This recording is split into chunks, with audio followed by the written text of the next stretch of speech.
Hello, I'm Mary Amoroso. This is Comcast Family Talk. Later in the hour, we will discuss career transition or how to create a new work life when you've been laid off. Right now, self-help books for kids. There are thousands of self-help books out there for adults to help you cope with everything from postpartum depression to the Peter Pan syndrome. But wouldn't you love it if when your kid is driving you nuts whining, you could hand him a book on coping with whining? Well, you can. Here it is. Joy Berry is author of a pile of books on living skills for children. She's telling me she's just starting up a new videotape series and program. She's also the president of Responsible Kids, Inc. Nice to see you, Joy. It's nice being here. Well, so how did you get into this? Well, I got into it. I was a teacher, and I also had an after-school program to take care of kids whose parents worked. And there was a little boy in that program. His name was Guy, and he was flunking out of school, and his parents came to ask me to talk to him.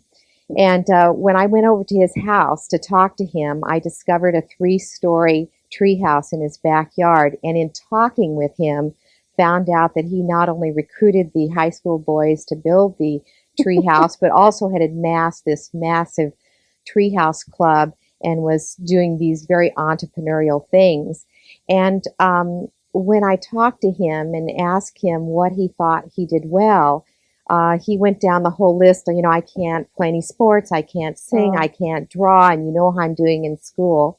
And he said, "Is that why you came to see me? Are you disappointed in me too?" Oh, and it was the beginning of me understanding that while academics are really important, there are other things that we need to be teaching our children. And of course, that is how to live their lives intelligently and responsibly. And so that was the beginning of first teaching kids living skills through self-help classes, which eventually turned into the whole collection of self-help books. So what were your first books? What were the topics? Well, the first class that I ever taught in living skills was Every Kid's Guide to Making and Managing Money, because that seems to be what they were the most interested in. And then, so I developed a whole series of classes and books for elementary school age children, but I realized that children, by the time that they get into the first and second grade, I mean, they really have developed some thinking patterns and some habits that are based on some really logical thinking. And so I went back and started writing for preschool children, and that's where the series that you're holding came from. They Help Me Be Good. Help Me Be Good. Whining, teasing, tattling, and complaining, and being a bad sport. Oh, every parent adores you for this. You know, this is really wonderful. I'm just going to read, if you don't mind. You might whine because things are not happening the way you want them to happen. Your parents might tell you no or ask you to do something you do not want to do. You might whine to get them to change their minds and let you have your own way. But whining will only make things worse. Do not whine when you do not get your way. Do these things instead. Right. Remember that you cannot have your own way all the time. Tell your parents politely how you feel. Give them time to think about what you say. What you say might cause them to change their minds. If it does not, stop talking about it. We all love you, Joy. But also, it's sort of giving kids a little perspective on the intensity of their relationship and their emotions, especially when dealing with their parents. Well, what all of the books do is they not only define a problem. I mean, for example, like whining, it not only says what whining is and why you might do it, but it gives you very concrete ways to deal with the situation in ways that is much more appropriate than the misbehavior. And that is what makes this product line very unique, because it speaks directly to the children. So many years we have been saying to parents, now you go tell your children this. Right. The parent has to parent. Which we should have been addressing children directly all along, because they can become very responsible at very early ages. I have absolutely no doubt in my mind about that. We just have to give them the appropriate information. So, and help them and teach them how to be responsible is basically what we need to do. So this was your first or your second series? That was the second series. And then I went from that point to books for babies, infants and toddlers. On potty training, mealtime, bath time, bedtime. Yes. You know, you have a 1-year-old. I mean, that series is for that age. And then After we developed the self-help series for infants and toddlers, we jumped way up on the other side, and we did self-help books for adolescents. And those deal with how to handle stress and criticism and rejection, and how to get organized, topics, and also, things like how to be successful, how to plan your future, and those sorts of things. So the whole program goes from birth to adolescence. Now, you are a teacher and an administrator. Right. Where did you get all your answers? Did you talk to the kids? I want to just say that my work came from the trenches, and not only as a teacher and a school administrator, but mostly as a parent. And I was a single parent for 10 years. I've been How many children? 4 children. I've been a step parent for close to 11 years now. And I want to tell you that that's really what brought the realism into this program, because if you've actually lived with children, it really helps put some perspective on everything that you're doing with children. But of course, I've worked with children since I was 16. So, camping programs, school programs, daycare programs, all kinds of programs. And where did I learn how to speak directly to children? Well, that was by working with them. I felt it was much more effective when, first of all, you allowed children to participate in making the rules and the guidelines and things that they were going to be expected to follow, and that they would be much more cooperative if there was some rationale and they understood the rationale for what you expected or hoped they would do. And so, and I guess that would be your advice to parents in general, that we tend to parent and yell and deal with the heat of the moment, but perhaps we do not sit down and set up rules with the kids as much as we could or should. The key is to constantly keep your focus on what it is you want to achieve. And you know what you want to achieve? You want to help this child become autonomous, and you want this child to become responsible. And in order for a child to become autonomous and responsible, they have to learn how to make their own decisions, especially in decisions regarding their own life. And so in order to get them to that autonomy and that sense of responsibility, you're going to have to begin turning over the reins and holding their feet to the fire as soon as possible. Even little tiny ones. Absolutely. Absolutely.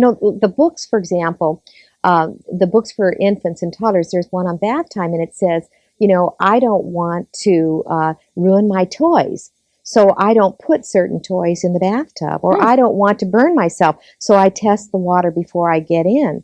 And what we're trying to say to them is, hey, this is your life, and the things that parents have assumed the responsibility for far too long by saying, don't get in the water, it's too hot, we're putting it back on the child's shoulders. You are responsible for the consequences. Yeah. And you can interact with the world and test. Yes. Okay, we are going to take a quick break, but I want to remind our viewers, here we are with an expert who covers all the stages of childhood. Give us a call if you like at 1-888-COMCAST. That's a toll-free number. Stay tuned. We'll be right back.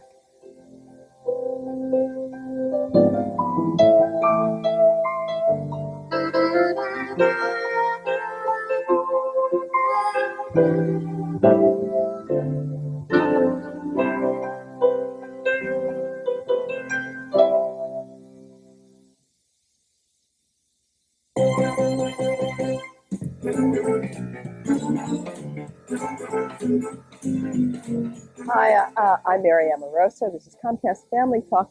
We are talking with Joy Berry, who is the author of a series of books for different age groups of kids to teach them living skills, everything from taking a bath when you're a tiny little one to dealing with your own whining and tattling and teasing. And some of your topics for older kids and adolescents are dealing with rejection and criticism, and peer pressure, how to get organized, time management. One of the books is called "You Can Be a Star," and that means how to really find your own, contribution that you're going to be making to the world, and those kinds of things. You can be a winner. You can be liked. It's more of the self-actualization portion of the program. Now, you've been doing this for how many years? Oh, about 20 some years. Can I ask you, do you think things have changed for kids in those 20 years? I mean, have things gotten tougher? I think childhood has never been easy. Yeah. And I think one thing that makes it difficult is that we're expected as children to perform in certain ways, but we're never given adequate information that helps us relate to those issues in intelligent ways. It's like the children have all these emotions, and yet they're never really educated as to how to process those emotions intelligently. And that is where I think a lot of the problem comes in. What happens is if you don't give children appropriate information about the things that they encounter in their everyday lives, they tend to fill in the blanks with illogical information. And Okay, give me an example. well, okay, I mean, let's just take the old classic. Parents get a divorce and the child thinks it's their fault. Right. That's an illogical notion. But that notion, if it isn't undone with intelligent information, that can impact that child's life until that child dies as an adult. So what has to happen is everything that children encounter, we need to address it and give them accurate information about it so that they can relate to it intelligently and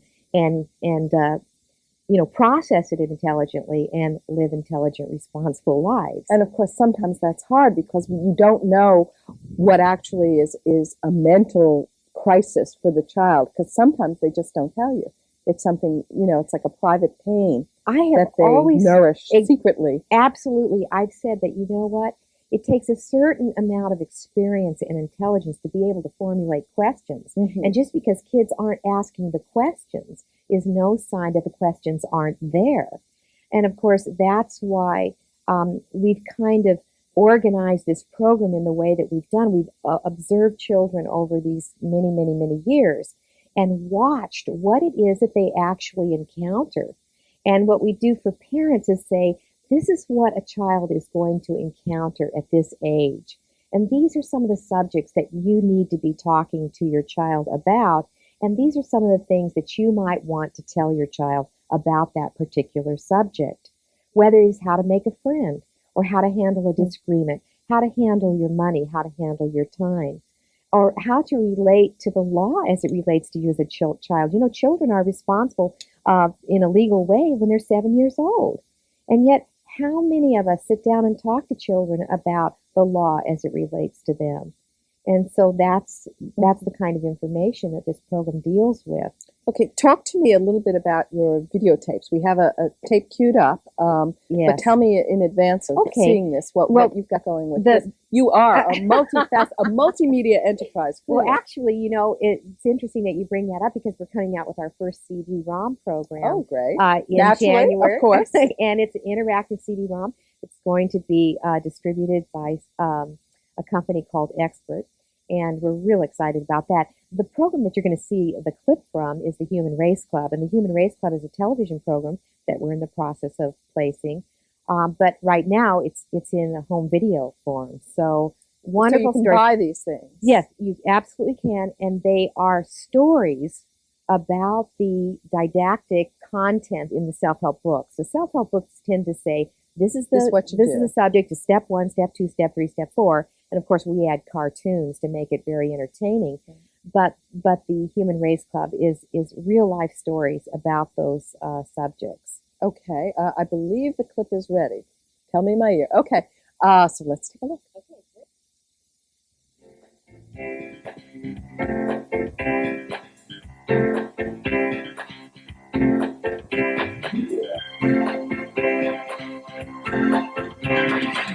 On your mark, ready to begin. This is one race that we all can win. There's so much to do, no time to waste. So come along and join the human race. Come along, join us all. Come along and join the human race. Come along, join us all. Come along and join the human race.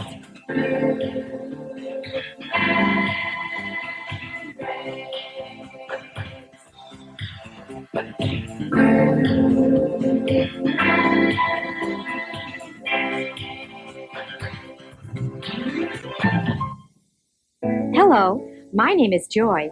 It's time for another Human Race Club meeting, and you can be in on it if you want to be. All you have to do is go up into the treehouse. I'm pretty sure that things are just about ready to begin.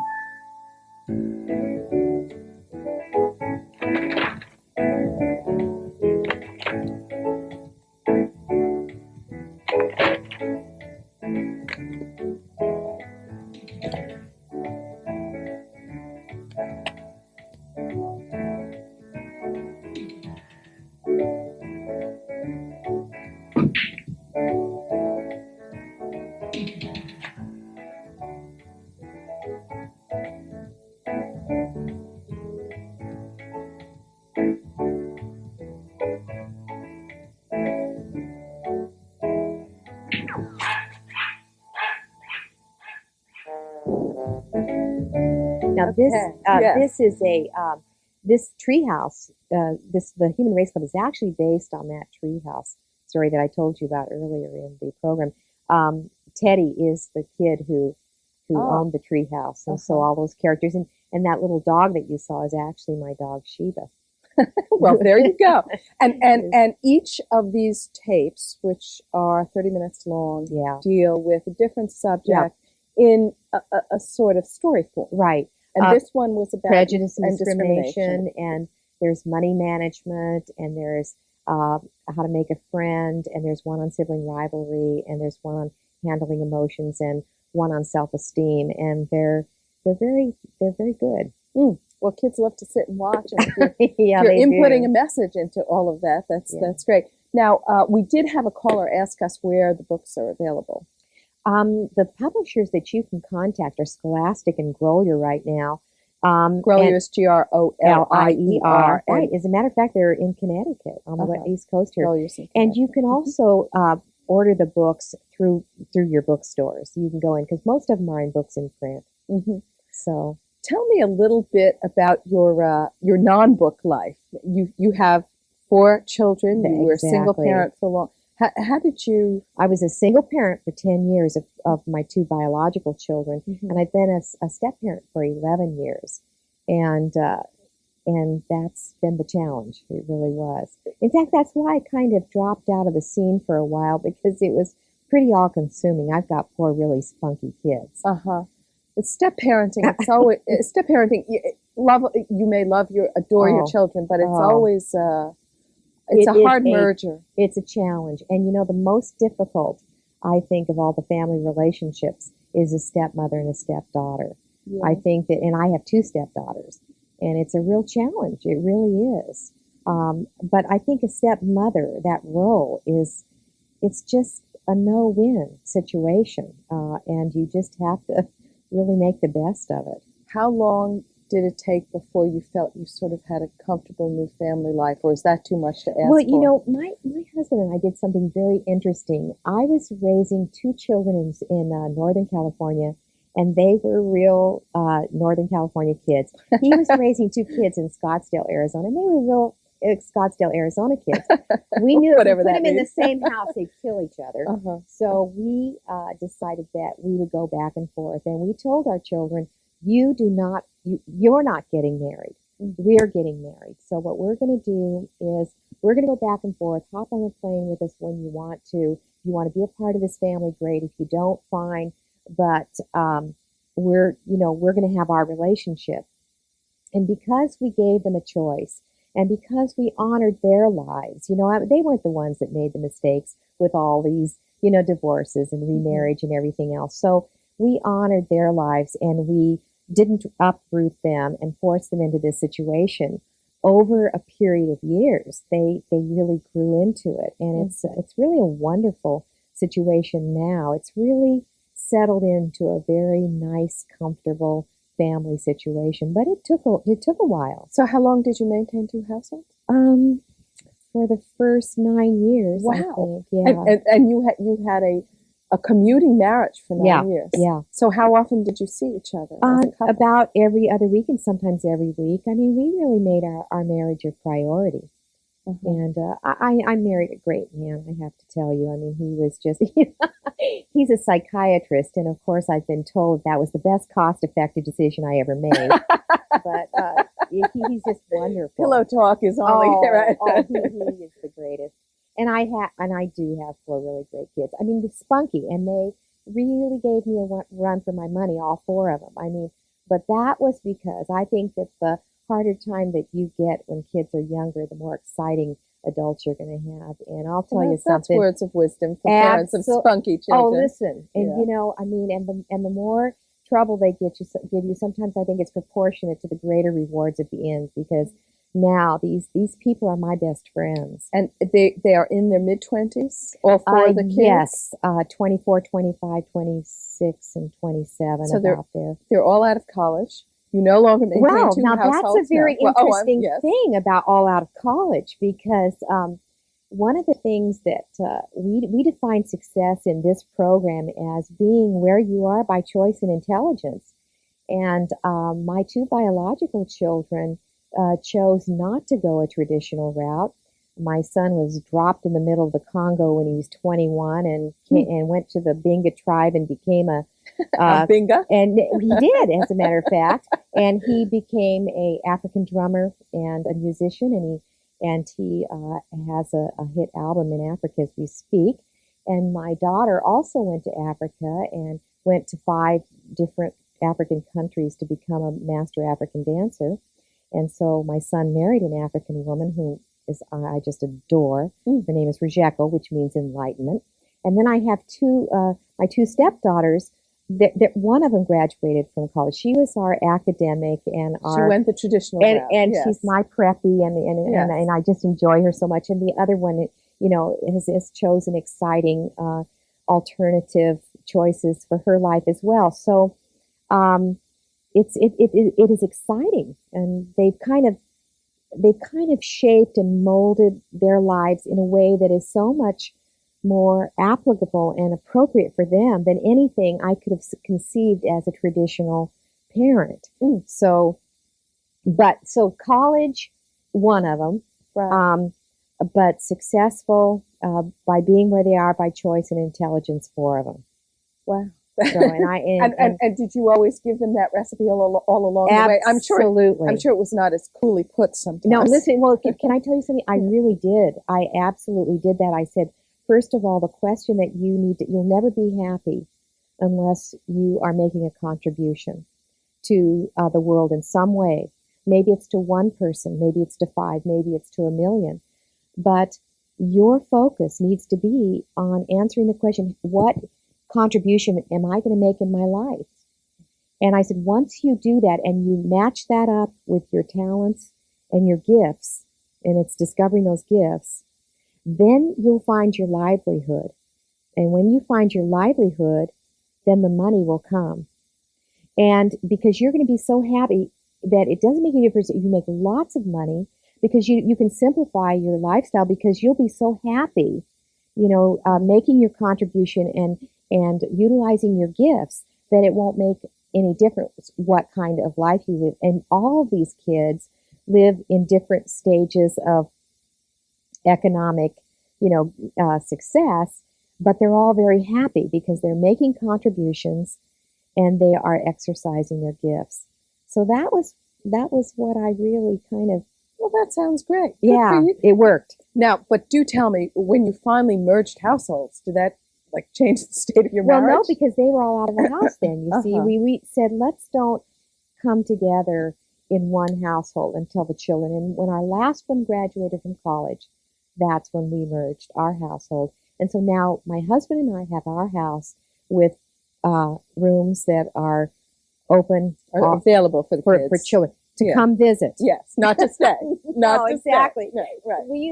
I used to always say, you're always welcome here, but I mean, and I'll help you, establish your life away from this home. But I mean, it's time now that you, go Leave the on. nest, Yeah. little birdies. Yes. Yeah. Fly, birdies, fly.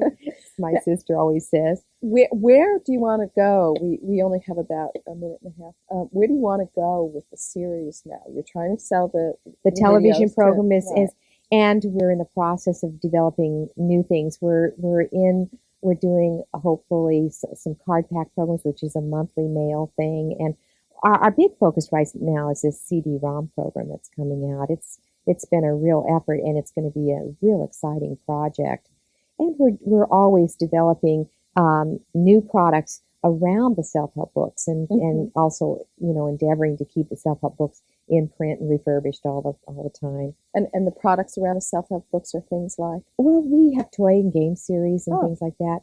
But the key is the whole purpose of this is to raise children, give them the information and skills they need to be responsible for themselves and responsible in their relationships with others, not think that the world, including their parents and teachers, owe them, but that they have a responsibility to give something back, and then responsible in the way that they relate to the things in their environment.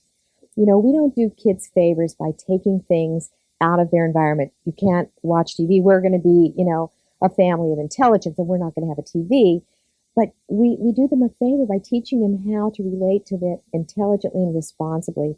And that's the goals of everything I do, is responsible children. That's, of course, why we call the company Responsible Kids. So that's what I'll probably be doing till the day I die. That and being a mom and a grandmother. Yeah. Well, thank you so much for being with us, Joy. You sound like a wonderful teacher and a wonderful mama. Inspiration to us. Thanks. I'd come back again. I sure will. Thank you. Okay, very good.